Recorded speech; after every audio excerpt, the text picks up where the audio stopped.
projeto de audiovisual, que é o professor D'Ambrosio, coordenador do curso técnico de meio ambiente, e os dois que estão promovendo e possibilitaram, né, a gente estar nesse momento aqui. Então, queria fazer um agradecimento especial aos dois, né, que estão trazendo o professor Sofiati para o professor como um todo. Eu fiquei com a missão de fazer essa apresentação para eles. Primeiro, agradecer ao professor, claro, né, o descreve, ele trabalha com a história social, com ênfase em história ambiental. E hoje a gente vai encontrar que ele se autotitula historiador, que eu acho que é um conceito muito interessante, né, e aborda uma realidade que a gente precisa debruçar sobre ela. Então, eu queria rapidamente dizer que ele trabalha tanto na parte como professor da UF, né, professor do curso de Ciência Social no campus, hoje aposentado, mas sempre continua em contato. O professor também escreve, né, desde sempre, né, professor? E tem muitas publicações, muitos livros publicados em diversas áreas, inclusive sobre o Noroeste Fluminense. Então, quem ainda não leu, o convite. Ele também escreve para vários jornais, ainda jornais que estão ativos, né, como Folha da Manhã. Fica o convite também, podem procurar na internet, vocês vão encontrar muito material. E a sua atividade ecologista também, que ela está sendo incorporada ao seu pensamento, à sua atividade. Antes de passar a palavra para ele, que ele vai contar, eu queria fazer duas menções. Mas o que eu posso fazer? Eu tenho que pedir primeiro desculpas, né? Desculpas porque eu acho que eu sou meio atrevido de estar aqui falando sobre questão ambiental, na medida que, como falou a professora Paula, eu sou formado em História. Eu entrei, fiz mestrado e doutorado em História na Universidade Federal do Rio. Professor nenhum que eu trabalhasse com História Ambiental, ou Eco-História, como eu chamo, com um curso de História Social. Então eu sofri dificuldades, mas eu consegui levar adiante esse projeto e depois me dediquei bastante a ele, integralmente a ele. Quer dizer, me dediquei a, primeiro, colocar a natureza como sujeito de história na relação com as sociedades humanas. É algo que é mais recente, eu diria que data dos anos 70. Na França, nos Estados Unidos, no Brasil chegou mais tarde. Mas esse tipo de relacionamento sempre existiu, mas não como história. A história não assim, quando a gente fala em história, a gente fala, trata das relações dos seres humanos, das classes sociais, dos estados, né, na dimensão diacrônica, na dimensão temporal. Agora, colocar a natureza como sujeito na relação com as sociedades humanas é alguma coisa que não cabe em história, porque a natureza não pensa. A natureza não tem ideologia. Mas, de qualquer maneira, essa questão foi levantada na medida em que a crise ambiental foi se aprofundando. Eu me lembro muito bem de um artigo que eu li em 1969 dizendo isso. A gente tratou muito da história enquanto relações entre pessoas e não levou em consideração que por fora, correndo por fora, nós estávamos destruindo a natureza, e havendo uma relação destruidora entre a humanidade e a natureza. Quer dizer, não é a humanidade propriamente. Eu vou até dizer melhor isso, precisar melhor isso, porque na verdade é uma determinada economia que está se relacionando com a natureza de uma forma predatória. Essa relação sempre existiu, mas em outros tipos de economia. Quer dizer, essa economia que a gente vive hoje em dia é uma economia que considera que a natureza, por um lado, é infinita no momento de fornecer recursos. E, por outro lado, é infinita no momento de absorver os dejetos, que o processo produtivo acarreta. Então, daí, essa crise ambiental é queimar a vela pelos dois lados. E o que isso tem a ver com a bacia do rio Itabapoana? Tem a ver tudo. Como qualquer outro rio que a gente encontra no Brasil.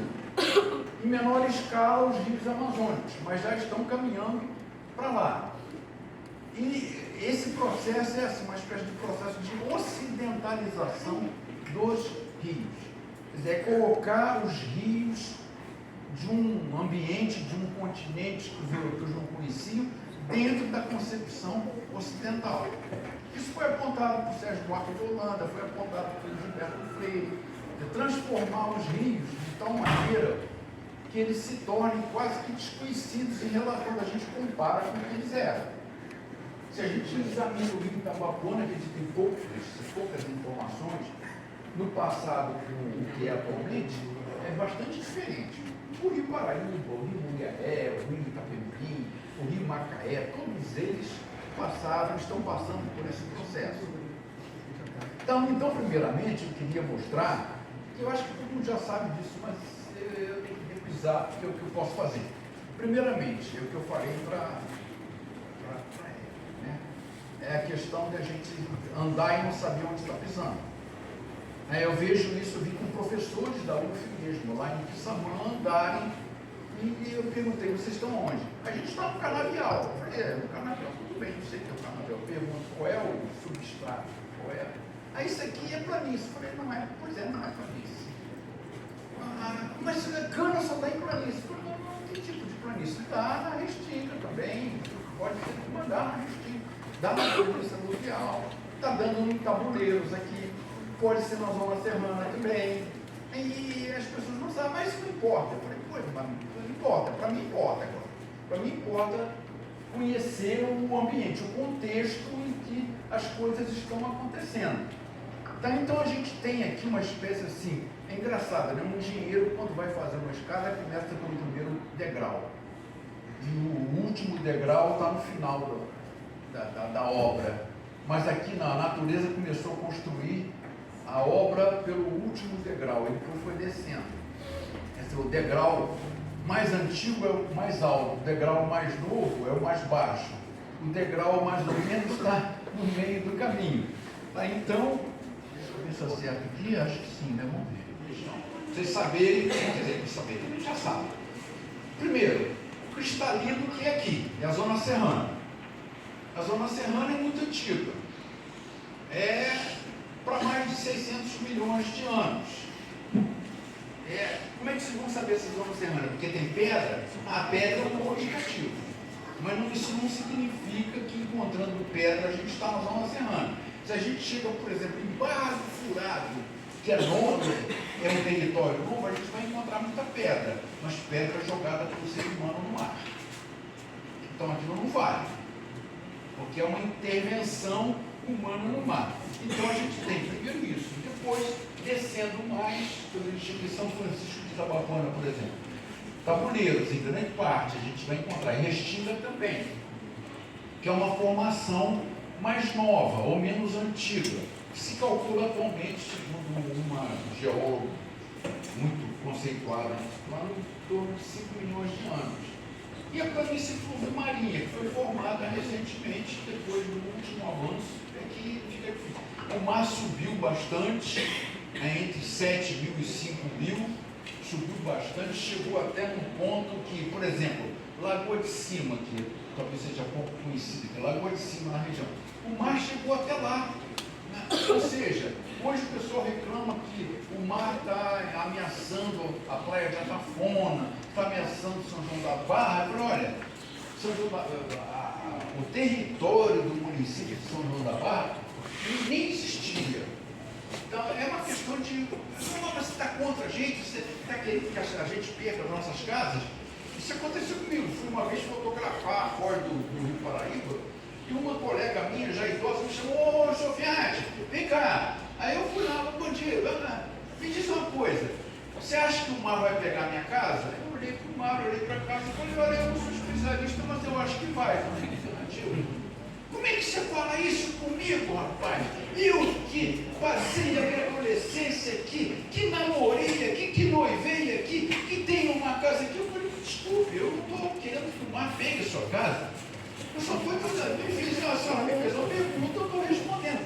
E o mar foi lá e pegou mesmo. Ele derrubou a casa dela e ela disse que eu roguei praga. Então, isso é uma questão que as pessoas entendem, porque eu acho que a gente está querendo que isso aconteça. Eu não estou querendo, mas a dinâmica da Limeira, e se falou que ali era a Vila da Rainha, ali era a Vila da Rainha, sim, na medida em que fazia parte da Vila da Rainha. mas a Vila da Rainha estava na costa. Aí as pessoas falam, pô, isso aí é um barrismo seu de achar que o mais importante é onde você mora. Não, não é essa a questão, é a questão da lógica colonial. Ninguém, como eu falei aqui agora há pouco, não havia hipótese. Ninguém chegou da Europa e foi direto ao interior. Ninguém chegou do Brasil hoje. Ninguém, nenhum europeu chegou ao Brasil por Minas Gerais. Tá, então essa é uma questão que não é de preferência, é uma questão de lógica colonial mesmo. Chegou na costa e na costa instalou os primeiros núcleos. Esse primeiro núcleo da Vila da Rainha, com essa extensão do Porto da Limeira, mais acima onde existe a última cachoeira, que a gente chama de primeira cachoeira, vai ser a última do Rio. A nascente não é ali? A nascente é na nascente mesmo, então a primeira cachoeira logo a primeira depois da nascente, e essa é a última. Então viu que ali havia um potencial de geração de energia hidráulica, né, e instalou um porto ali com um engenho. E viu, aqui a gente pode usar a energia para mover, não precisa usar o braço humano, não precisa usar a força animal. Então, pelo que a gente sabe, ele fundou tanto um núcleo habitacional na Foz, com engenhos também, e um núcleo no interior, com engenho também. E esse é um dos núcleos mais antigos do Brasil. Não foi adiante. É mais antigo que o Rio de Janeiro. Não foi adiante. O Pedro de Góes passou aqui por volta por 5 anos, mais ou menos, e desistiu desse empreendimento. Mas não devolveu a capitania. Ele deixou a capitania como herança para os seus descendentes. Até que o filho dele, Gil de Góes, mais adiante, fez uma outra tentativa. E aí é interessante verificar isso, né? Quando houve a divisão de capitanias, o Rio Itabapoana era chamado de Managé. E o limite estabelecido era abaixo dos Pagos. E acontece que Pedro de Góes e Vasco Fernandes Coutinho, que era do Espírito Santo, os dois não sabiam onde é que ficava abaixo dos Pagos. Então os dois entraram num acordo e vamos estabelecer um limite mais claro para a gente. Vamos tomar o Rio Itapemirim como limite. E eles propuseram esse Portugal e ele aceitou.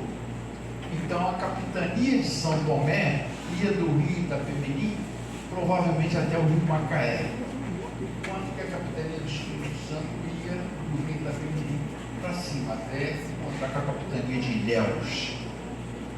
E depois a capitania do Espírito Santo foi vendida, a capitania de São Tomé acabou não indo adiante, virou capitania do Paraíba do Sul, e depois houve um descendente do Salvador Corrêa de Sá e Benevides que queria reconstituir a capitania de São Tomé com esse nome de capitania do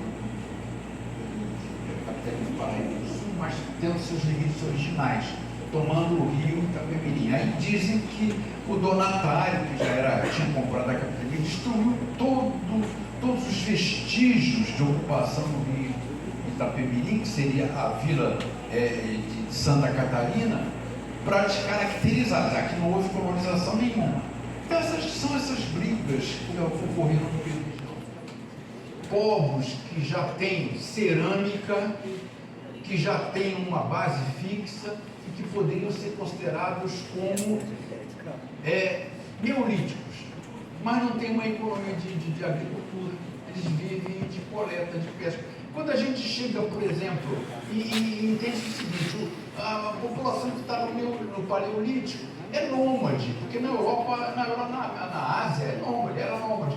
A gente chega no arquipélago de Santana, uma pesquisa arqueológica mostrou que durante um século a população viveu ali sem produzir nada, sem criar cerâmica, sem produzir nada com pedra, vivia da pesca e da coleta de animais, não precisava andar.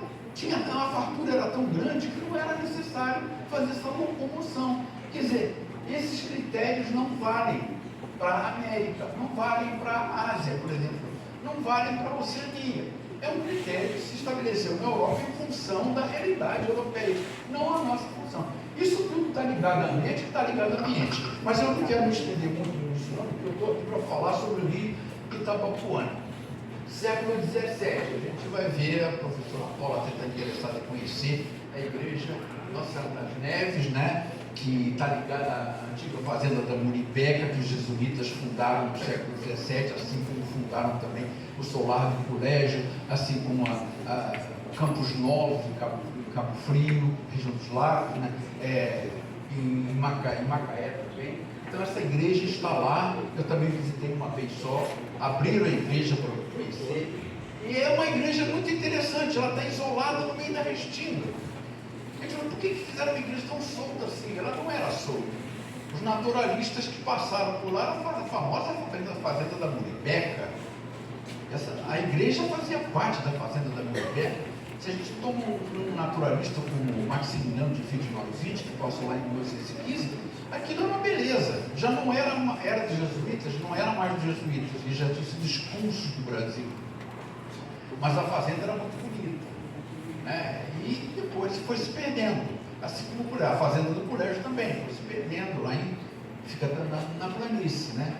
E essas fazendas todas foram vendidas em asta pública, foram compradas por grandes proprietários rurais, e hoje em dia a gente vê essa igreja isolada lá.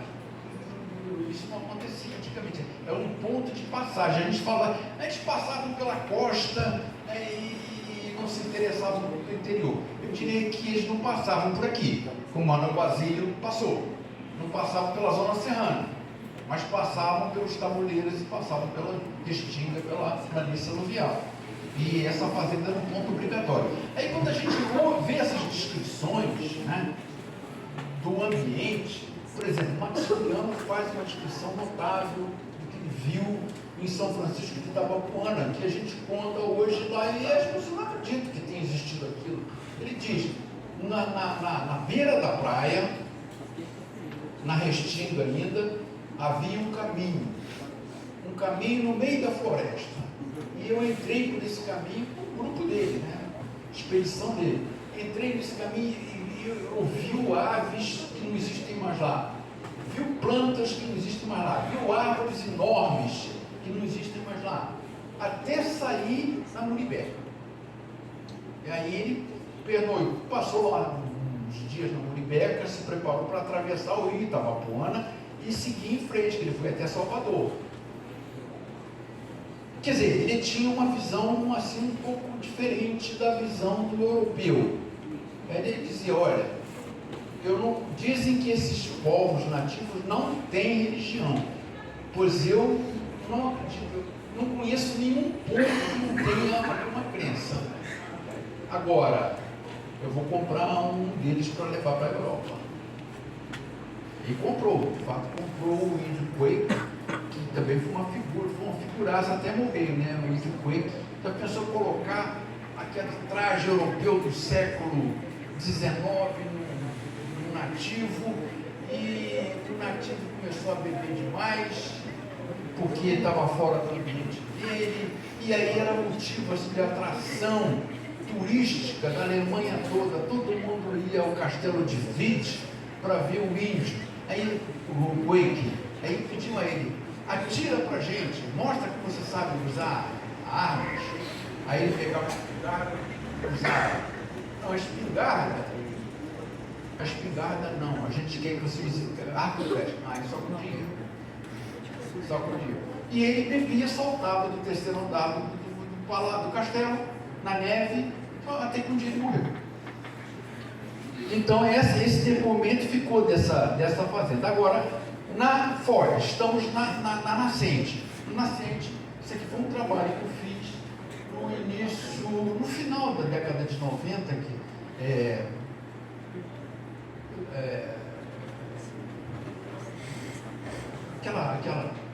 o Rio São João que é um dos formadores do Rio Itabapoana, não é isso? Aí me pediram para fazer um parecer sobre o plano diretor do município. E eu cheguei, eles botaram lagoa, aquela lagoa enorme no plano, eu falei, não tem lagoa. Aí eu aproveitei, Eles queriam sair comigo, me acompanhar o tempo todo. Eu falei, não, não quero me acompanhar, eu quero ficar sozinho para poder ver o que ninguém, não quero influência de ninguém. Ver do lado de cá, Bom Jesus do Itabapoana, e do lado de lá, Bom Jesus do Norte. Quer dizer, dois municípios, duas cidades em estados diferentes. Isso é comum? Não é muito comum, mas a gente encontra. Né? A gente encontra até cidades que estão entre dois países. A gente encontra, por exemplo, Tabatinga, na Amazônia, e logo atrás Letícia, que está no Peru. E as duas já se encontraram. Né? Então, isso a gente vê. A questão é que são dois prefeitos, duas câmaras, duas legislações, dois sistemas tributários, e a circulação é muito grande de um lado para o outro. Agora a gente começa a ver a Foz. A Foz do Rio Itabapoana não era assim. Segundo a informação que eu tenho de naturalistas, o Frederic Hart, que esteve lá, a Foz era reta, embora a corrente oceânica predominante seja de norte para sul, o que faria a Foz mudar, se desviar um pouco para sul.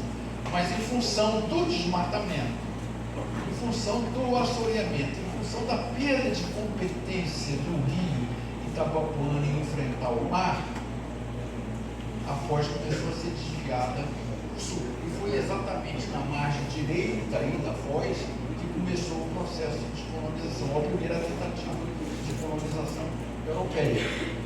Houve já casos em que o mar avança, o mar ressaca, arrebenta esse pontal aqui, avança pelo rio, depois o rio adquire uma função reta até começar a desviar para o sul novamente.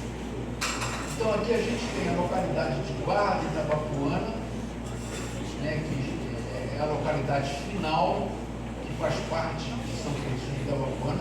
Temos ali a praia, uma praia onde se supõe que essa Vila da Rainha tenha sido criada, porque ali uma enseada que permitia ancoragem de caravelas, e ainda há vestígios lá que a gente desconfia que são ou não são. Pelo menos aquelas pedras de moer cana foram encontradas aí, e elas foram levadas para Recife, foram doadas pelo governo do estado para Recife. Disseram que elas iam voltar e houve uma briga muito grande. Fica onde? Fica em São Francisco, vai ficar em Campo, vai ficar onde? E a resposta mais segura: as pedras não voltaram. Então não ficaram em lugar nenhum, continuam lá em Recife. Né? São pedras enormes que serviam para moagem de cana e sinal de que houve um plantio de cana aí, pelo menos até o Porto da Ribeira. E aqui a ancoragem, a entrada de um navio de médio calado na Foz do Rio Itabapoana, porque houve uma grande empresa de navegação instalada aí, que é a Mansur, né? Mansur se instalou aí. Isso fazia parte de um circuito de navegação de cabotagem, quer dizer, navegação de costa, que pegava todo o Espírito Santo, incluindo o Rio Itapemirim, o Rio Itabapoana, o Rio Paraíba do Sul e o Rio Macaé. Eles estavam integrados nessa rota, mas essa navegação ia até o Rio de Janeiro, ou mais até, e subir, ia até Salvador, por outro lado. E esses locais, esses estuários, eram com a cachoeira, a água se despenca lá de cima, se arrebenta. Está tudo errado. A natureza está tudo errada. Então vamos canalizar, vamos corrigir a natureza, vamos retificar a natureza, fazendo canais retos. A gente paga caro esses problemas hoje em dia. Né? A gente sabe que, primeiro, existe toda uma mudança de circulação de água, de flora, de fauna aquática, tudo em função desses trabalhos de retificação. Aqui é bacia do Itabapoana. Eu não estou fugindo do assunto. Quer dizer, o Rio Itabapoana também entrou nesse plano de obras. Segundo, os rios começam a voltar a formar os meandros que tinham antes, se a gente deixar, né? E essas obras, na verdade, aconteceram no Rio São João, no Rio Macaé, no Rio Paraíba do Sul, na parte baixa, os canais todos que foram inventados e criados, o canal da Flecha, é um rio que não existia, foi feito. O canal Antônio Rezende, que era um rio que não existia, foi feito. Então essas obras acabaram sendo abandonadas depois que o órgão foi extinto. E depois vieram os comitês de bacia. Que eu tenho lá minhas ressalvas com relação aos comitês de bacia, que eu acho que eles são muito burocráticos. Eles tratam muito a natureza de uma forma burocrática, e não de uma forma não profundo estudar do ponto de vista hidrológico, do ponto de vista biológico, do ponto de vista ecológico de modo geral. Né? Então a gente tem esse problema. E aqui parece que o problema é mais sério, que nós começamos aqui com a ideia de comitê de bacia, quando a gente veio com o projeto Managé, que era mais abrangente, era um projeto megalomaníaco, eu conheço. É uma coisa importada da França, e tinha uma opção de instâncias, né? E aquilo não ia dar certo. Depois, então, veio pela Lei das Águas, de 1997, veio a ideia de dividir o Brasil todo em comitês de bacia. O estado do Rio de Janeiro acabou sendo dividido em 10. O Rio Itabapuana era 10º, era o 10º comitê. Era cuidado, mas acabou passando para o comitê da região hidrográfica 9. Então, uma vez, uma pessoa daqui, conversando comigo numa reunião do comitê, disse: olha, pessoal, o negócio é o seguinte, eu venho aqui representando o Rio Itabapuana, eu sou de Bom Jesus, eu sou de Bom Jesus. Chego aqui, o pessoal só fala de Guanal e concorda. A gente não tem isso tudo que é outra realidade. De fato, o Baixo Paraíba é outra realidade. É um rio que tem uma margem direita mais baixa do que o leito médio do rio. Um rio que tem a margem esquerda mais alta. O Rio Itabapuana não, é um rio normal. Então não cabe nisso. E eu venho para cá e só discutem isso. Não é a nossa realidade.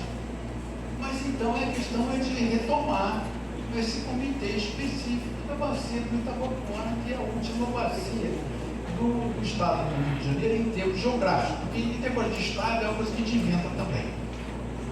De repente pode haver alguma reforma. Eu não sei se vocês sabem de um plano de 1873 em que o Espírito Santo queria estender suas terras até a Lagoa Feia.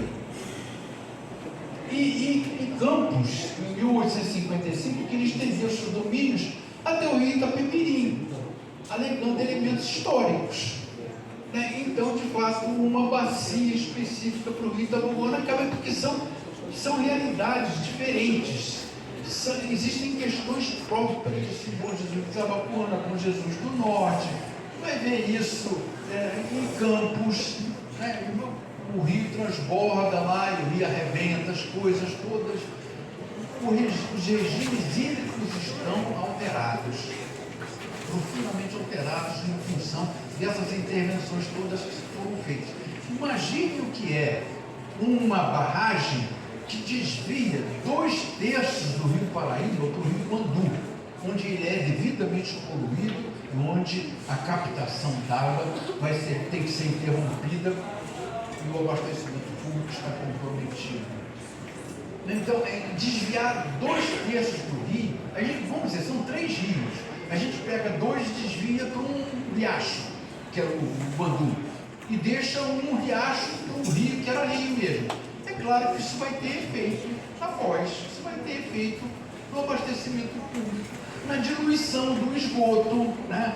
Então, aqui a gente vê mais o rio Itabapuana num período de estiagem. E eu sempre faço isso.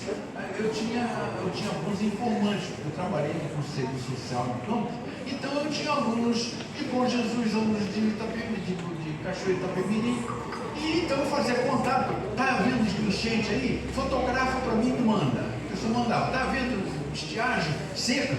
Fotografa e me manda. Eu tenho umas fotografias incríveis. Eu não podia estar em todo lugar, eu pedi as pessoas para me ajudarem, né? Então isso me permitiu fazer uma avaliação qualitativa, não quantitativa. Eu não estou medindo vazão. Eu estou vendo o que acontece, né? As casas são afetadas pela enchente do rio, porque na verdade elas estão em lugar indevido. A gente não vai encontrar nesses lugares faixa marginal de proteção preservada, né? Como na conversa que a gente teve antes aqui, é de Bom Jesus de Itabapuana para baixo, que o rio fica mais crítico. Para cima ele já está sendo recuperado.